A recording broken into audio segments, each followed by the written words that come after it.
guys, so today is going to be a storytime video about the last film I made, and I'm doing this particular storytime for a number of reasons. First of which is I can't actually remember what the storytime was that I promised you sort of end of last month, beginning of this month, with a whole host of other things going on.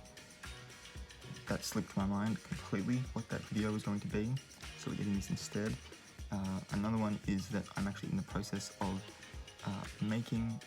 writing a script to make a short film of once this lockdown is lifted.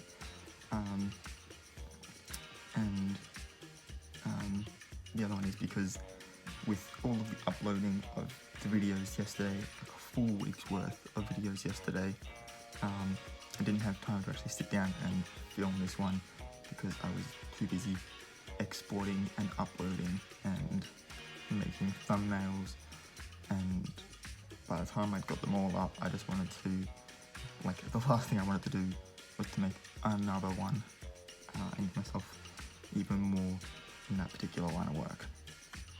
So we're getting it today. So I'll sort of set the scene, give a bit of backstory first. Now we are rewinding to late 2006 to begin with here, when I was going to orientation for high school and knew nobody. I was, before even day one of year 7, I was already the new kid. So I was like, cool, great, fantastic, whatever. I have no idea what the dynamic is with these kids. I don't know who, gets picked on, who does the picking. I don't know who's gonna share similar interests with me, all this sort of stuff. And going into high school, of all things, was already stressful enough. Adding that to the mix, and anxiety was just like, yep, cool, we're just gonna find what subjects we like and try to suss out who's in my class in those and just sort of hang out with them, because we're likely going to be able to talk about more things. And obviously year 7 doesn't get any electives, so it was more or less just sort of seeing who was paying as much or if not more attention in some classes than me, while also trying to pay attention to the classes themselves. But yeah, so that's sort of me coming into high school. First assignment in English, myself and the person that was sat next to me had almost identical creative assignments. The creative assignment was to make up a fictional place, like a fictional kingdom sort of thing, because the book we were reading was Bridge to Terabithia, and so in the same sort of vein as they created Terabithia in the book, we had to create our own, and it basically looked like we had drawn like on paper, written down sort of thing. It looked like we had sort of painted the picture of the same D&D map, just in reverse of each other sort of thing. They were very similar. I was like, okay, so obviously this person's going to be a great person to be friends with, because we already, without even knowing each other, are on the same wavelength about some things. They then became one of my best friends throughout school, and to the point where we didn't talk to each other about what we were choosing for year 11 and 12, because we were both of the idea of, well, even if we're not in the same classes, we're still going to hang out at recess and lunch and talk to each other then, so it doesn't really matter what we pick for our subjects. We've just got to sort of focus on what subjects are that we want to do, and we somehow ended up in the same classes. Still, every single class was a purely elected thing. English was compulsory, but we were allowed to choose what level of English we wanted. We ended up in the same class for that, and then every other class, which was purely elective, we ended up in all the same classes, and not we both chose math, but different levels. We were both in the same math class, We both did ancient history, we both studied Italian, we both did drama, we both started doing PE, and then realised that the TAFE course we were doing for film contributed towards our 8R, and we're quickly like, well, PE is the most boring one we've got here. Yeah, it was going to be kind of useful in that one of the units was going to be first aid, and that's kind of a cool thing to have, but you can do a one-day first aid course at TAFE. So like, we were like, well, forget this, we'll go and do these other ones we're actually interested in, and not ones that are going to like look good going into the university courses we were both looking at, which were also very similar. I don't think they were exactly the same, but they were very similar. And so we'll now fast forward all the way up to 2013. We've both graduated. We've both suddenly realised that, well, we have a lot of free time in our hands. Let's do something with that. And the first thing was, let's make a film to enter in the film festival that we'd had to go to for the last 2 years as part of our TAFE course. I'm like, we'll make a film, of our own accord. We can enter it in like the community section, because a lot of the entries were coming in from like school-aged kids who were doing it either through TAFE or through. By the time we graduated, they decided to actually do a film studies class at the school we went to, and I was like, if that had been offered when I was in Year 9, I would have taken it up then and there. But that was not the hand that life had dealt us. So I was like, do you want to make a film with me? And she immediately turned around and was like, well, I've already got a script ready to go. I was just trying to build up enough confidence and stuff to try and find some people to actually help me make it into an actual film. And I was like, well, that saves us all the trouble of having to wait, having to sit down and make a story and write it with each other to, make this thing. Like, if you've already got the script there and it's finished, we can immediately just go into, like, we can basically skip pre-production stuff because you've already done that while we were like still in school and stuff. We can immediately just go into the production stage of actually getting actors, finding locations, filming the thing, and editing it. And so I was like, well, our TAFE teacher, the one that taught us film, has this drama group on Friday afternoons. Why don't we go there and audition some of the people there to be the characters? Because obviously they're already interested in acting. Offering them the opportunity to do that at a level where potentially that film's going to be shown at this film festival. Our local film festival was very small and it only showed the finalists, in case you're wondering. I have a friend who works in film festivals now who's like, that's kind of weird. Like, normally you just show all of the entries, but the way they schedule this particular one, with it being so small and with the budget that they've got and having to pay the judges and stuff for their time, because we get like industry professional judges to come, it's not really in the budget or the time constraints that has sort of been allowed to them by the council and stuff to actually be able to show every entry. But yeah. So we were like, that'd be a great opportunity for them just to be like, hey, this is what I can do as an actor. Obviously, that film can then go to them as a part of their acting portfolio for later in life if they decide to actually pursue acting as a career. They've got, well, back in 2013, I did this local little thing that went into a local film festival, and it, had it actually made it into the film festival and scored they would have been able to have that as well. But that was not to be the case, and this is where like the drama comes into it. As far as the storytelling stance is concerned, not as far as these people were studying drama is concerned. So the first week that we'd sort of organised it, because the way we'd organised it was getting to be like mid-school term. So like, okay, if we go and talk to her, like, this is what we're thinking, can we have like the last 2 weeks to do auditions? That way we'll have actors going into the school holidays. Throughout the school holidays we can then film while they've got all the time in the world.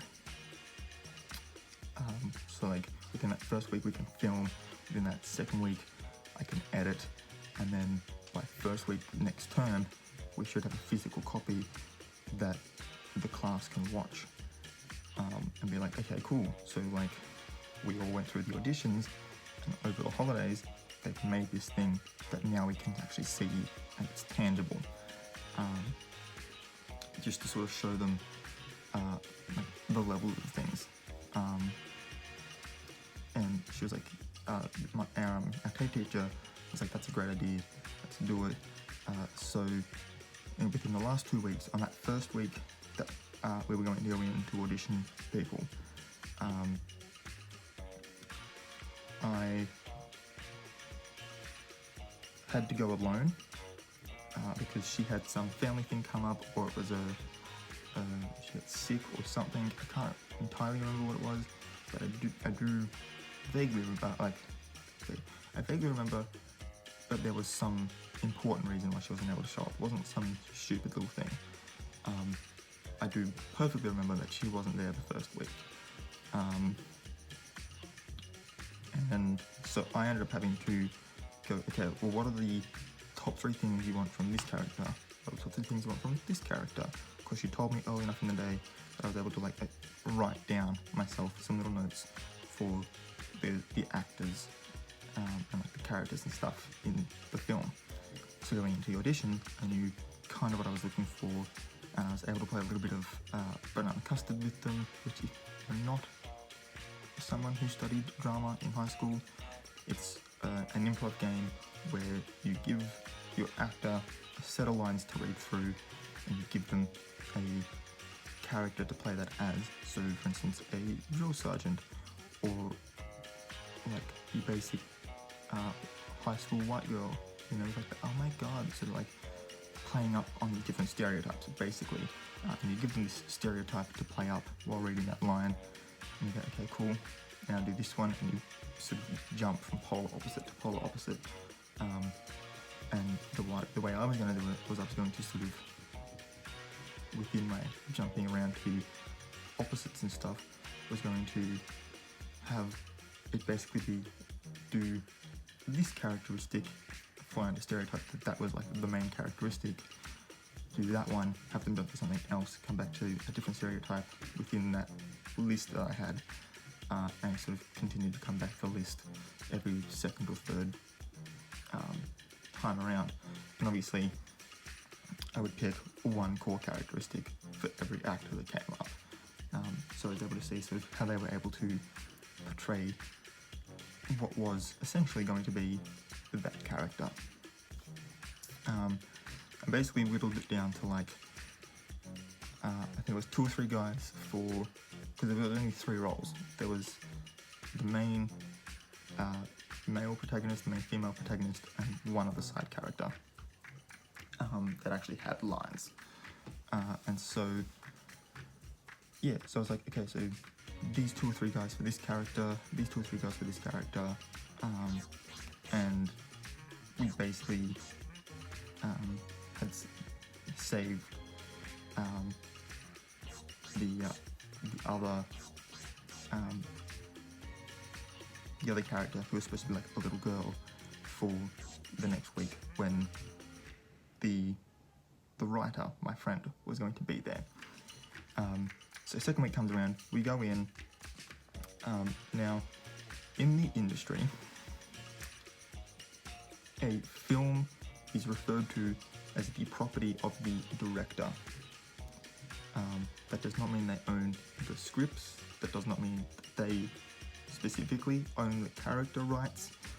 They, however, do own, and it is their intellectual property, the film. So, for instance, if you're watching Pulp Fiction, that is a Quentin Tarantino film. If you're watching Edward Scissorhands, that is a Tim Burton film. Jaws is a Steven Spielberg film, etc. It is the intellectual property of the person who directed the film. As I was this film's director, and our teacher, knowing that that's how things worked in the industry, referred to it as my film. Note, not my script. My friend, however, having sat herself down ready to see these 2 or 3 actors for each character, and to quickly have a look at the kids sort of thing for this last character we needed to cast, heard this and immediately jumped to the conclusion that I tried to steal her work and claimed that the script was mine and that I'd done all this work, and that not the case. The film was going to be my intellectual property, and referring to it as my film, right? I mean, I couldn't claim the script as my own. She literally had her name on the front cover. It said a script by, and then had her name. So trying to be like, yeah, I wrote this script, is not going to make sense because her name's literally on the front cover. So I wasn't trying to steal anyone's work, and I didn't feel like I needed to explain myself, because that's just how things go in the industry. The film is, the script belongs to the scriptwriter, the film belongs to the film director. Like, that's just how it works. So yeah, so our film teacher referred to it as my film.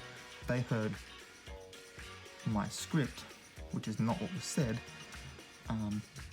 quietly sat there, went through the whole thing, did all the auditions and stuff, and the second they were over, I remember them getting up, grabbing their stuff, and just leaving. I was like, oh, okay, give me like 2 seconds, guys, I'll be right back.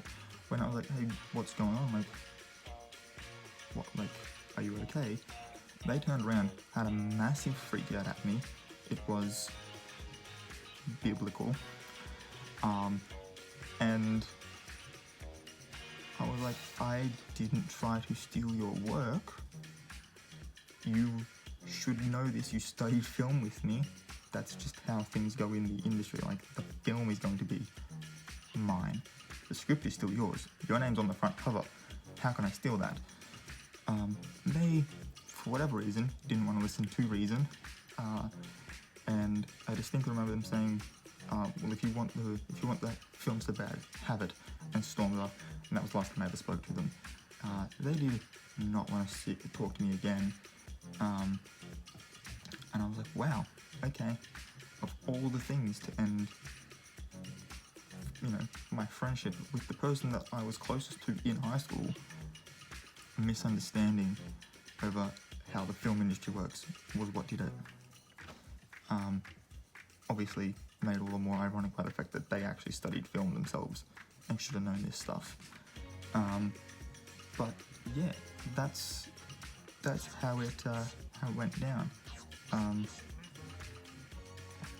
They therefore were not there to be a crew member while I was directing. So without being able to be like, are you happy with this?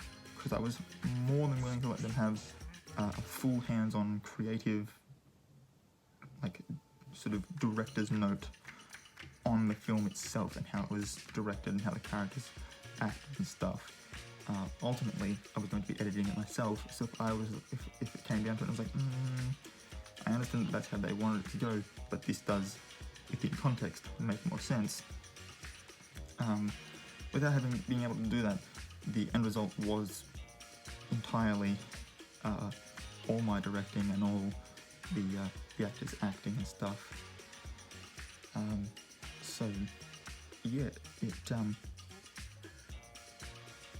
yeah, the film ended up being about 16 minutes long, I think it was, by the time I finished editing it all. And it was called Spirited. It was about it was basically sort of like a Sixth Sense sort of thing. Like this guy could see ghosts. The thing that made it a bit different to Sixth Sense was that the guy who could see ghosts had sort of this romantic relationship with this like the main female lead was a ghost themselves, and they had this like romantic plot going on between them, while trying to help each other, help this little girl pass over into, you know, the afterlife sort of thing and out of limbo, and all the while trying to help the main female ghost character recover some of her memories so that she would also be able to pass on. And obviously that causing a whole bunch of problems, like their whole love story is based on the fact that he's trying to help her leave him, sort of thing, and it was a lot of fun to work with. The actors did a phenomenal job, and it pains me to say that all of my raw footage, which is still on my computer, is all corrupted, and in the sense that the audio on every single piece of raw footage does not line up. Some of them it's only like a millisecond out, so it's very quick, simple, just snip and move it back a bit, and suddenly their voice matches up with their mouth. Some of them it's a full like 2 to 3 seconds, and you've got to actually like take this massive chunk of audio out, bring it back, only to then find, when enough one works, that at the end of it you've got this bit of this character talking, like on screen, their lips are moving, and it's really frustrating. So yeah, if I'm able to find the actual proper working file, I will try to upload that, because that's what the film that I'm currently writing is aiming to be